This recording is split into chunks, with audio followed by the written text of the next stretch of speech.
Nous voulons continuer ce matin notre étude des enseignements de la Bible concernant les grands faits du salut. La dernière fois, nous nous sommes posé la question, est-ce que Jésus de Nazareth est vraiment le sauveur des hommes? Et nous avons vu que le sauveur avait une grande tâche à accomplir. Il devait être un libérateur, un rédempteur, quelqu'un qui délivre les hommes du pouvoir de Satan. Il devait être le substitut, celui qui prend la place des hommes dans la punition. Les hommes sont coupables devant Dieu et il a fallu que quelqu'un paye la dette, il a fallu que quelqu'un soit puni à la place des hommes. Et enfin, il devait être la victime expiatoire dont le sang règle le problème du péché et peut purifier nos consciences et nous sceller par une alliance éternelle. Le Sauveur devait donc être un rédempteur, un substitut et une victime expiatoire. Est-ce que Jésus de Nazareth a été rédempteur, substitut et victime expiatoire? Nous l'avons vu la dernière fois. Et nous avons pu répondre, oui, Jésus de Nazareth est vraiment le Sauveur. Et nous avons insisté sur ce fait qu'il est l'unique Sauveur. Et qu'il ne peut pas y avoir un autre Sauveur ailleurs. Et si nous voulons être sauvés, il faut passer par Jésus de Nazareth. Mais maintenant, le salut a été acquis. Il a été apporté par Jésus de Nazareth, le Fils de Dieu. Mais comment pouvons-nous nous approprier ce salut? Comment ce grand don que Jésus fait aux hommes peut-il nous parvenir? Comment est-ce que je puis, moi, au XXe siècle, bénéficier de ce salut que Jésus a acquis? Ou autrement, comment est-ce que je peux dire, aujourd'hui, je sais que je suis sauvé? Quelles conditions devons-nous remplir pour pouvoir dire, je sais que je suis sauvé? Il y a des gens qui pensent qu'il n'y a rien à faire, que c'est automatique. Ils ne connaissent pas les enseignements de la Bible ou ne les comprennent pas. Ils pensent que puisque Jésus est mort sur la croix, le salut est acquis pour tous les hommes. Et tous les hommes sont sauvés, qu'ils le sachent ou non. C'est un peu une tendance actuelle. Que l'on sache ou que l'on ne sache pas, on est sauvé. Le sacrifice de Jésus sauve tout le monde automatiquement. D'autres pensent encore que la grâce est un don accordé aux uns et refusé aux autres. Ils disent, les uns sont destinés au salut et les autres sont destinés à la mort. Alors, on ne peut rien faire. Si je suis destiné au salut, je finirai bien par être sauvé. Si je suis destiné à la perdition, tous mes efforts sont vains. Je n'ai donc pas besoin de me préoccuper de mon salut. D'autres pensent encore, toujours dans ce groupe, des insouciants, des gens qui croient que tout cela est automatique, qu'il n'y a rien à faire. D'autres pensent encore que Dieu est quand même bon. Il est un père qui aime ses créatures, ses enfants. Ils savent qu'ils n'ont pas toujours agi selon la droiture et d'une manière qui est agréable à Dieu. Mais ils se disent, d'un autre côté, j'ai quand même fait pas mal de choses qui sont louables. J'ai quand même fait des sacrifices. J'ai quand même fait de bonnes œuvres. Alors, si on met tout ça dans la balance, eh bien, ça sera peut-être à égalité. Et puis même, s'il manque un peu quelque chose du côté du bien, eh bien, ça finira par s'arranger. Parce que, quand même, Dieu ne va pas me damner éternellement pour quelques bricoles, pour quelques bêtises, des petites choses qui, aux yeux du Seigneur, du Maître de l'univers, doivent être des peccadilles. ce sont des bagatelles, ce n'est rien du tout, que je me mette en colère ou que je tue quelqu'un. Qu'est-ce que ça peut bien faire dans l'univers? Qu'est-ce que ça peut faire à Dieu? Il ne va quand même pas me damner pendant une éternité pour des choses comme ça. Donc, je fais confiance, tout finira par s'arranger. Ce sont les insouciants, ceux qui croient que le salut leur est tout simplement acquis et qu'ils n'ont pas besoin de s'en faire. D'autres pensent que c'est l'affaire de l'Église. L'Église est la grande spécialiste de la grâce, de la religion. C'est l'Église qui a les savants, les docteurs, qui peuvent comprendre ce livre très compliqué que la Bible, et qui peuvent dire ce que Dieu a vraiment voulu dire par la bouche de ses prophètes, par la bouche de ses apôtres. Et alors on fait confiance à l'Église. C'est l'Église qui est la dépositaire de la grâce. C'est l'Église qui gère tout ça. C'est son affaire. Ce n'est pas notre affaire. Et qu'est-ce que ces gens ont à faire alors? Eh bien, ces gens-là doivent veiller à être fidèles à leur Église, qu'ils soient protestants ou catholiques. Mais il faut faire ce que l'Église nous dit de faire. Même si on ne comprend rien, il faut faire confiance à l'Église. Elle sait pourquoi elle nous impose telle ou telle chose. Pourquoi il faut faire carême, ou pourquoi il faut aller au culte le vendredi saint, communier, être baptisé, être confirmé, que sais-je encore. Les sacrements, la confession, toutes ces choses-là, l'Église a décidé que c'était nécessaire pour sauver mon âme. Je lui fais confiance. Et si je fais tout ce que l'Église me demande de faire, à peu près, eh bien, je n'ai plus la responsabilité, c'est l'Église qui est responsable de mon salut. Et en quelque sorte, je me retournerai contre l'Église si je ne suis pas sauvé, car moi j'ai accompli mon contrat. C'est affaire de l'Église. Il suffit de lui être fidèle, il suffit de lui obéir, et il suffit de mourir en état de grâce, après s'être confessé, après avoir eu l'extrême onction, ainsi que l'on lit souvent, muni des saints sacrements de l'Église, et alors tout est très bien. Et on peut ajouter encore quelques messes après, au cas où il y aurait eu un petit accident, et où on aurait raté le ciel, on se retrouverait un étage plus bas au purgatoire. Mais ça finira par s'arranger. L'Église a dit que cela doit s'arranger. Je fais confiance à l'Église. Et ils ne cherchent pas à comprendre eux-mêmes. Oh, je ne dis pas seulement cela des catholiques, mais je dis cela aussi des protestants. Ils ne cherchent pas à comprendre eux-mêmes.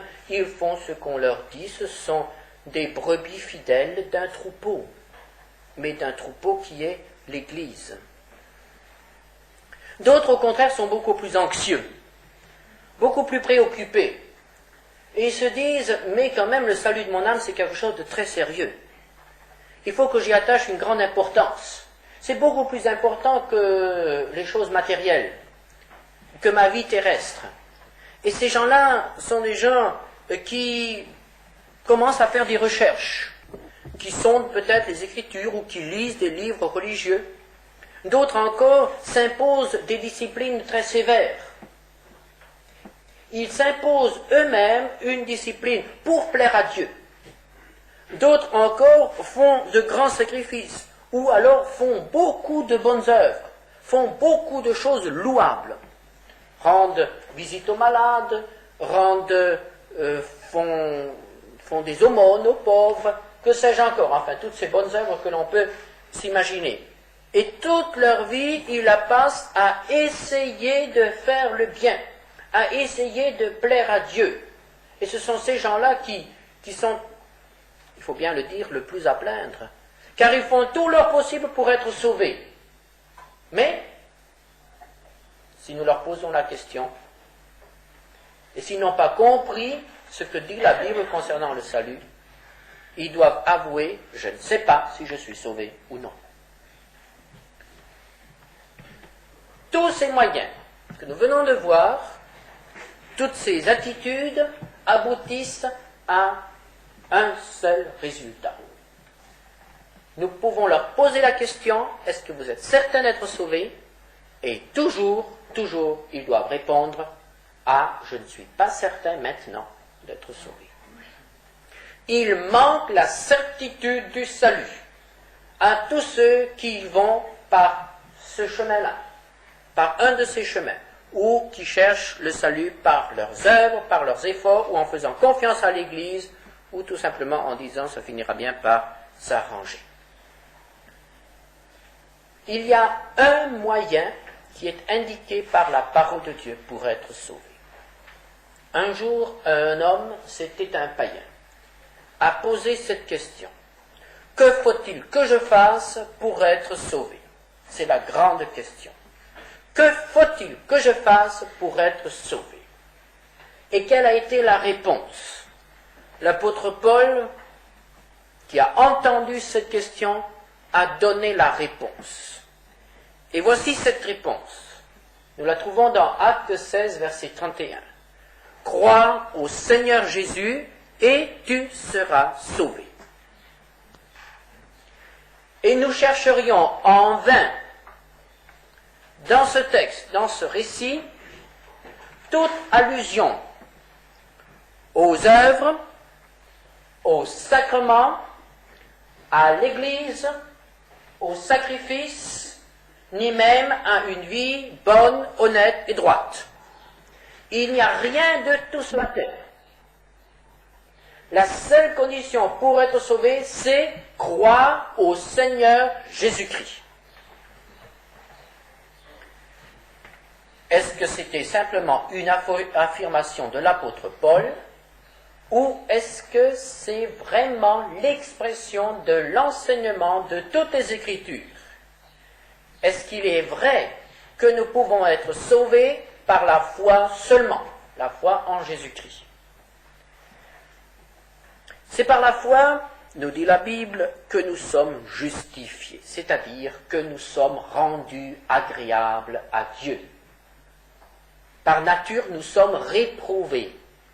Par nature, Dieu doit nous repousser. Si nous venons à lui tels que nous sommes, il doit nous repousser. Mais si nous venons à lui dans la foi, il nous approuve. Nous sommes agréables, nous sommes justifiés. Romains 3, 28. Nous pensons que l'homme est justifié par la foi sans les œuvres de la loi. La Bible nous dit que c'est par la foi que nous avons accès au pardon de nos péchés. Acte 10, verset 43. Quiconque croit en lui reçoit par son nom, nom de Jésus, le pardon des péchés. La foi en Jésus nous acquiert le pardon de nos péchés. C'est par la foi que nous sommes sauvés, nous dit la Bible. Éphésiens 2, verset 8.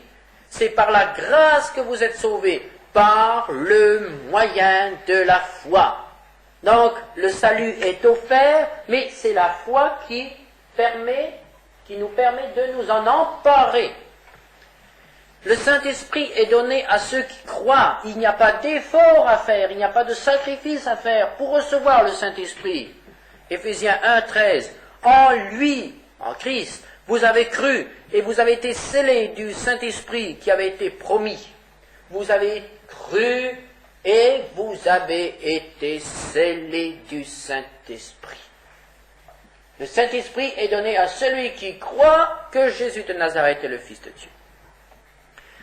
Celui qui croit échappe au jugement. Nous méritons tous le jugement à cause de nos péchés, à cause de nos révoltes. Mais si nous croyons en Jésus-Christ, si nous croyons selon les Écritures, nous échappons au jugement. Jean 5, 24. Celui qui écoute ma parole et qui croit à celui qui m'a envoyé a la vie éternelle et ne vient point en jugement, mais il est passé de la mort à la vie. Il ne vient point en jugement, celui qui croit en Jésus-Christ. C'est donc par la foi de nouveau que nous échappons au jugement. Et le texte que nous venons de lire nous dit aussi que c'est par la foi en Jésus-Christ que nous recevons la vie éternelle. Celui qui croit en Jésus-Christ passe de la mort, de l'état de mort dans lequel nous nous trouvons par nature, à la vie. Et cette vie n'a point de fin, c'est la vie de Dieu, c'est la vie éternelle. Et cela nous est donné par la foi. Ainsi, nous avons la vie éternelle par la foi. Nous échappons au jugement par la foi. Nous avons le Saint-Esprit par la foi. Nous sommes sauvés par la foi. Nous sommes pardonnés par la foi. Et nous sommes rendus agréables à Dieu par la foi. La foi nous ouvre les trésors, les richesses de Dieu. Et quand il n'y a pas la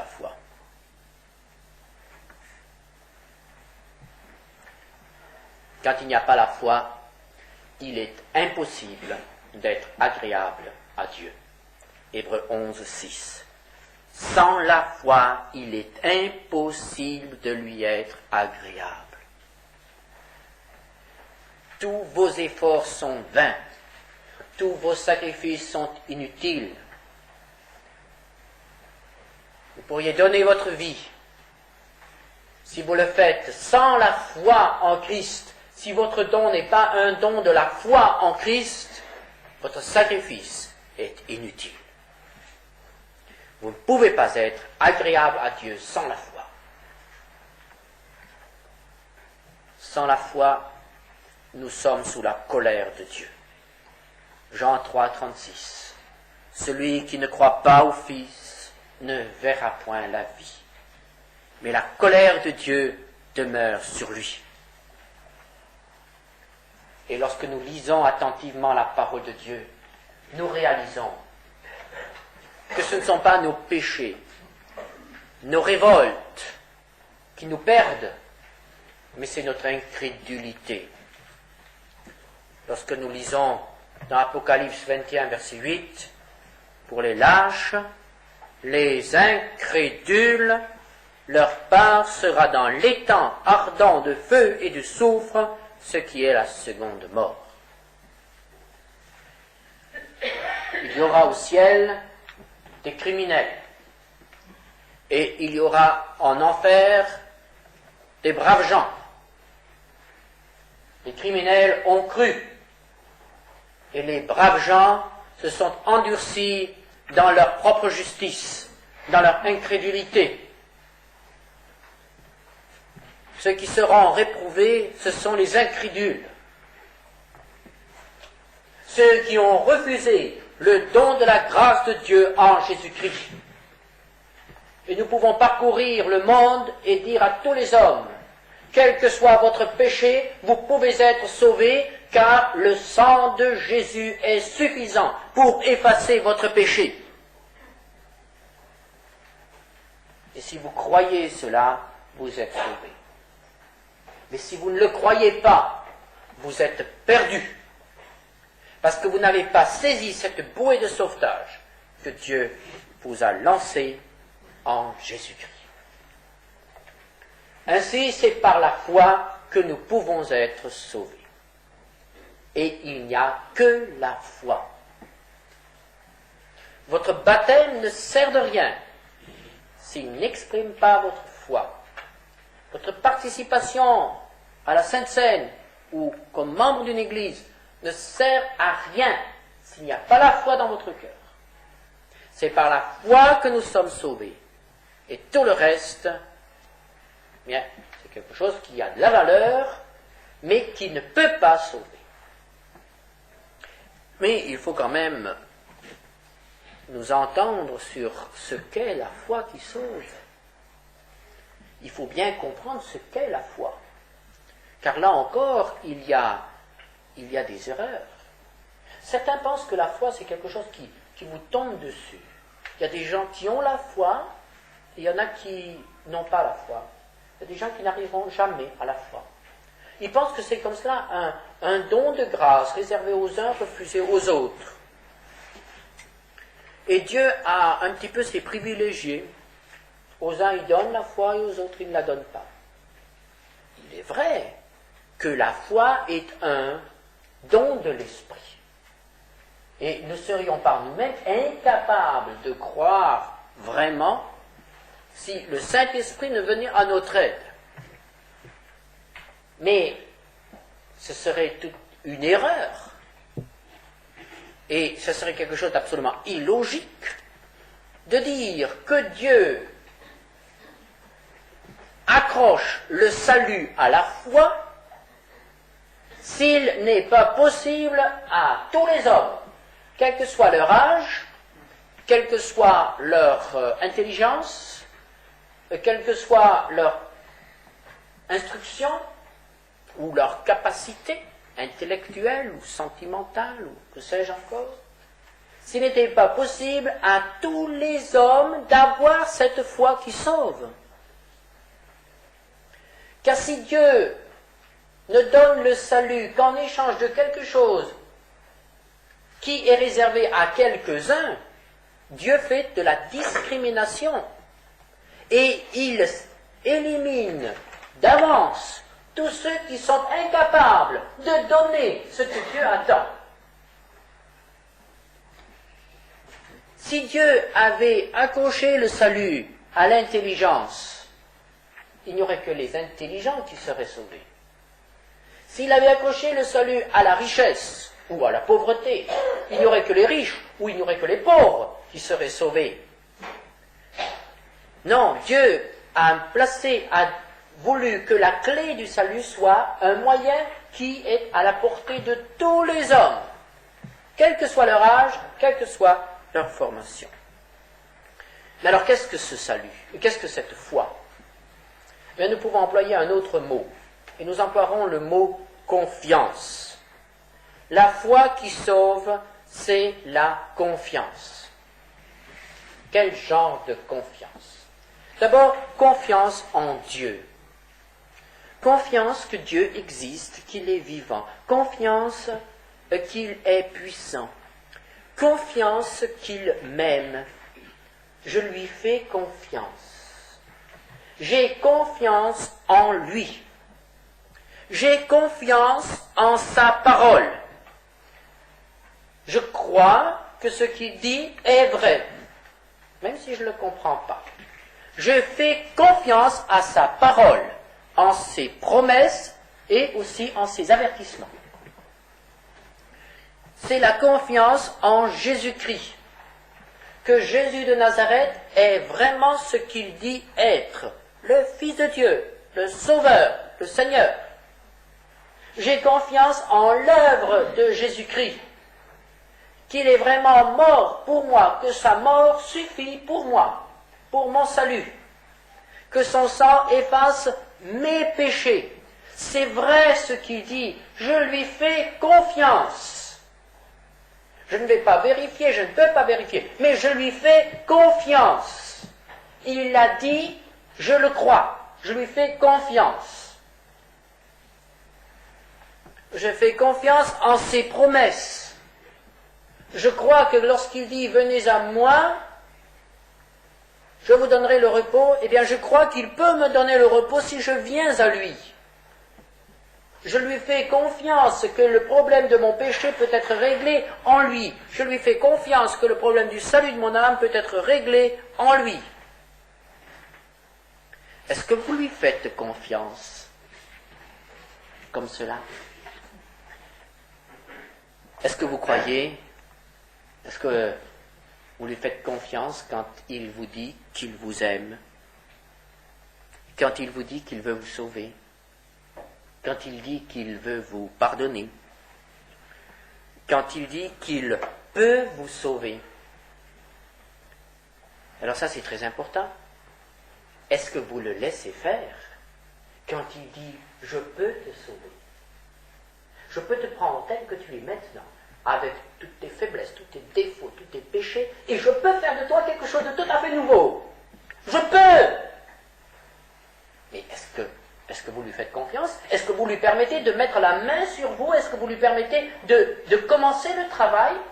Et est-ce que vous le laisserez faire? Est-ce que vous le laisserez achever ce travail? Le laisser faire. Et quand il vous dit « Celui qui croit en moi est passé de la mort à la vie », est-ce que vous lui faites confiance en ce qui concerne la vie et la mort? Ou bien est-ce que vous vous faites des soucis quant à votre mort? Est-ce qu'au moment de la mort, vous allez dire « Mais qu'est-ce que je dois faire maintenant pour être sauvé? Est-ce que ça tient ce que Jésus m'a dit ?» C'est là que l'on manifeste alors si l'on croit ou si l'on ne croit pas. Est-ce que j'ai confiance? Alors si j'ai vraiment confiance, cela va se montrer dans ma vie. Et cela se manifestera de différentes manières. La crainte, la peur même disparaîtront. J'ai confiance. Il saura faire ce qu'il a promis. Et ensuite, ma vie sera changée. Car à partir de maintenant, mon culte, mon service pour Dieu seront l'expression de ma reconnaissance et non plus des efforts pour obtenir quelque chose. Je le fais parce que je l'aime, parce qu'il a fait quelque chose pour moi, et c'est tellement différent. Et la confiance se manifestera aussi par l'obéissance. Si je lui fais confiance, je lui obéis dans tout ce qu'il me dit. Et vous pouvez lire toute la Bible, vous verrez toujours que ceux qui ont fait confiance à Dieu lui ont obéi, que ce soit Abraham, que ce soit Noé, que ce soit Moïse, Josué, tous les autres. Tous ceux qui ont fait confiance en Dieu lui ont obéi. Est-ce que vous avez la foi qui sauve? Cette confiance. Et vous comprenez pourquoi un petit enfant peut être sauvé. Car pour le petit enfant, il est naturel de faire confiance. Et il ne faut pas être très intelligent pour être sauvé. Non, il faut faire confiance. Même les gens qui sont déficients peuvent être sauvés. Ils peuvent faire confiance. La confiance est quelque chose qui se trouve chez tout le monde. Et alors, est-ce que dans ces conditions-là, je peux dire que je suis sauvé? À quel moment est-ce que je peux dire que je suis sauvé? Est-ce que ce n'est pas de l'orgueil que de dire que je suis sauvé? Quand je remplis cette condition? Mais prenons un texte que nous connaissons tous par cœur. Jean 3,16. Dieu a tant aimé le monde qu'il a donné son Fils unique, afin que quiconque croit en lui ne périsse point, mais qu'il ait la vie éternelle. Mais ce verset se divise en deux. D'abord les faits. Dieu a aimé, il a donné, et il a donné pour sauver. Ça, c'est ce que Dieu a fait, et nul ne pourra dire le contraire. Ce qui est fait pour toute éternité. C'est valable, que nous l'acceptions ou non. C'est valable. Dieu a donné, il y a 2000 ans, Dieu a donné son Fils pour sauver les hommes. C'est fait. On n'a plus à y revenir. C'est fait. Les hommes ont été sauvés. Il y a 2000 ans. Mais, maintenant, deuxième aspect, afin que quiconque croit en lui ne périsse point. Christ est mort pour que je sois sauvé. Mais je suis réellement sauvé lorsque je le crois, lorsque je l'accepte, lorsque je lui fais confiance. Alors si je peux dire aujourd'hui de tout mon cœur, oui, je sais que Christ est mort pour le salut des hommes, parce que Dieu m'a aimé, alors je dois aussi pouvoir dire, je crois en lui et je sais que j'ai la vie éternelle. À partir du moment où je saisis ce qui a été fait une fois pour toutes et que je dis c'est aussi pour moi, merci Seigneur, à ce moment-là, je dois pouvoir dire, j'ai la vie éternelle. J'ai accompli la condition que Dieu met au salut. Et cela est confirmé par d'autres textes, j'en citerai seulement deux. Jean 20, verset 31. Ces choses ont été écrites afin que vous croyiez que Jésus est le Christ, le Fils de Dieu. Donc ce sont les faits, et qu'en croyant, vous ayez la vie en son nom. Les faits, lorsqu'ils sont acceptés, nous mettent au bénéfice du salut. Et dans 1 Jean 5, verset 13, je vous ai écrit ces choses afin que vous sachiez que vous avez la vie éternelle, vous qui croyez au nom du Fils de Dieu. Celui qui croit a. Et lorsque je dis maintenant je suis sauvé, est-ce de l'orgueil? Non. Ce serait de l'orgueil si j'avais fait quelque chose pour être sauvé, si j'avais mérité mon salut. Alors je dirais, regardez, Moi, j'ai maintenant donné assez à l'Église pour être sauvé. Ah, comme je suis généreux. Oui, là, j'aurai un mérite. Mais là, je n'ai pas de mérite puisque c'est un cadeau. Dieu m'a donné quelque chose et je l'ai accepté. Je n'ai pas de mérite. Ce n'est pas de l'orgueil. Et si, après avoir lu ce texte, je ne dis pas que je suis sauvé, qu'est-ce que c'est? Alors, cela peut être de l'incrédulité. Parce que je dis, Dieu dit que je suis sauvé si je crois en Jésus. Mais ça ne marche pas avec moi. Je ne fais pas confiance. Moi, je vais encore ajouter quelque chose. Je vais encore faire quelque chose. Alors, c'est de l'incrédulité. Alors, c'est de l'orgueil. Alors, c'est une offense à l'amour de Dieu. Ainsi, refuser de rendre témoignage à notre salut, c'est quelque chose de très grave. Celui qui croit est sauvé. La paix et la joie sont données à celui qui croit. Tous les dons de Dieu, que ce soit pour le salut ou pour la sanctification, ne peuvent être obtenus que par la foi. Dieu bénit celui qui croit. Est-ce que ce matin, nous remplissons cette condition? Est-ce qu'il y a la confiance en nous pour le salut? Nous sommes pour la plupart sauvés ce matin. Mais est-ce qu'il y a la confiance en nous pour que Dieu puisse nous bénir?